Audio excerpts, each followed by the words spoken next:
U.S. President Donald Trump on Thursday signed an executive order on artificial intelligence that will attempt to preempt a growing number of state laws governing the technology with a national standard.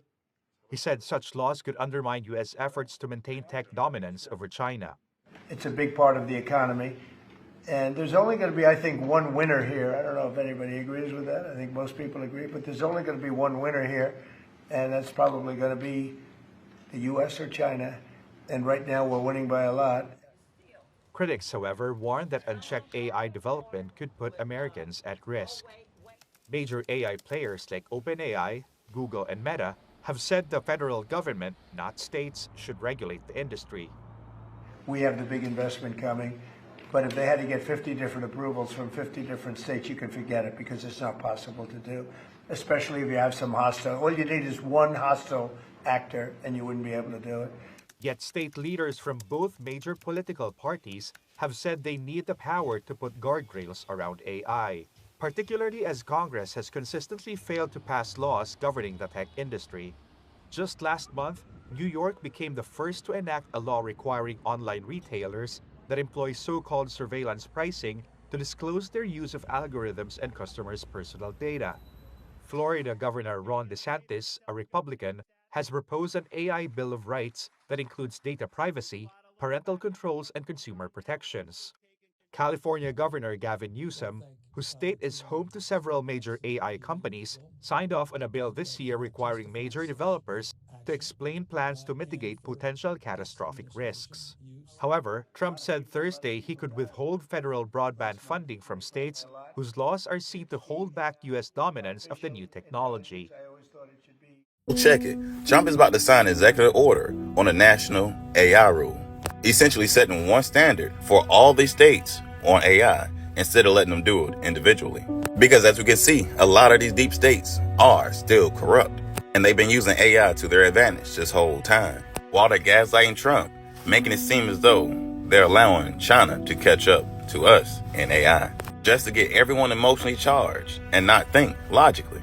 Because as I keep on explaining to y'all, the United States Corporation is the 50 states corporations, in which they own the citizens, who are the employees / slaves, while the United States of America are the states that's in America and united together, which is actually the people, not the citizens. So the U.S. and the USA is completely different. And this is why they use AI to discriminate.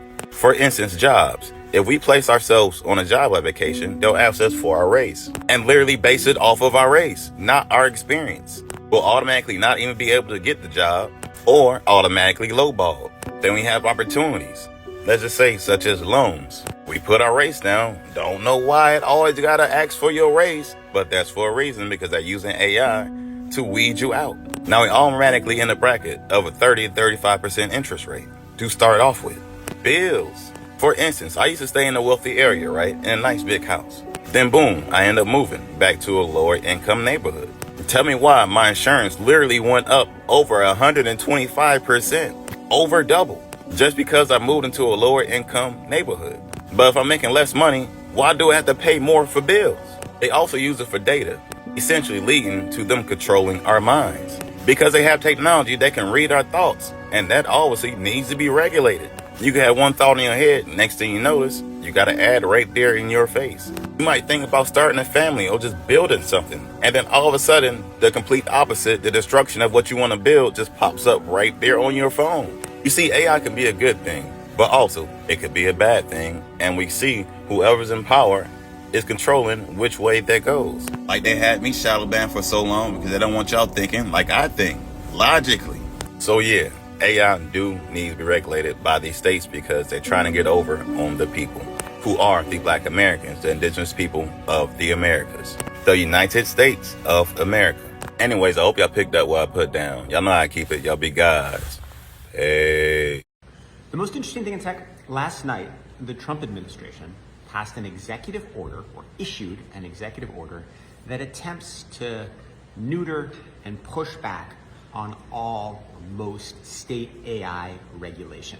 It's quite controversial. It's related to an idea that was defeated 99-1 In the Senate a few months ago, there was a lot of outrage. Let me explain the arguments for and the arguments against. The argument for: there's a lot of patchwork AI regulation. Different states ban deepfakes. They ban certain kinds of algorithmic discrimination. California attempted to pass a very strong law regulating frontier models. They ended up neutering it a little bit. It can be hard to operate in an environment where there are lots of different laws. I know this from running a startup. I know this from being CEO of The Atlantic. There are different states that have different rules on, for example, renewal requirements. So it can be complicated. The Trump administration's underlying argument, or at least the first one they put forward, is that the United States will not be able to dominate AI, and it is essential that the U.S. dominate AI if there is a patchwork of legislation. That is the argument for it.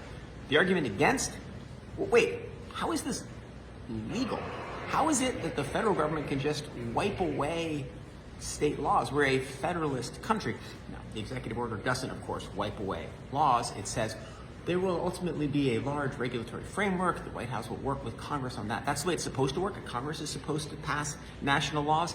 The Trump administration is saying that this is an intermediary step. And what they're technically doing is not wiping away the laws. They're setting up a commission within the Department of Justice that will go and will look for state laws they don't like, and then will sue to get rid of them. And they will use as leverage federal funding. They will cut off, funding for broadband and things like that. So one argument against it: it's kind of illegal. What is the cause of action? What is the harm? How will this work? There will be many lawsuits to come. Second argument against it: it seems underlying that one of the things the Trump administration wants to do is to kind of define what algorithmic truth is. Reading between the lines, it seems like they're trying to push back on what they see as woke AI, right? Blue states that pass legislation saying, hey, your AI can't discriminate against people of different races or classes. Well, the problem here is that how are you going to get into deciding what is true, what is not true, what is discrimination, what is not discrimination? The Trump administration says the states can't do it, but the federal government should do it. So now the federal government determines the truth. It's pretty complicated either way you look at it, and not the best idea, I think, to have the federal government in charge. Okay, my wonderful people, we have had everything that is going on. Should the federal government set one AI rule for everyone, or should states be able to protect their own citizens with their own rules? Drop your thoughts in the comment section. See, some people say this will, delay innovation and to make it easy for tech companies to operate across the country. But critics argue it could weaken local protection and put consumer safety at risk. So let me know what is your thoughts in the comment section.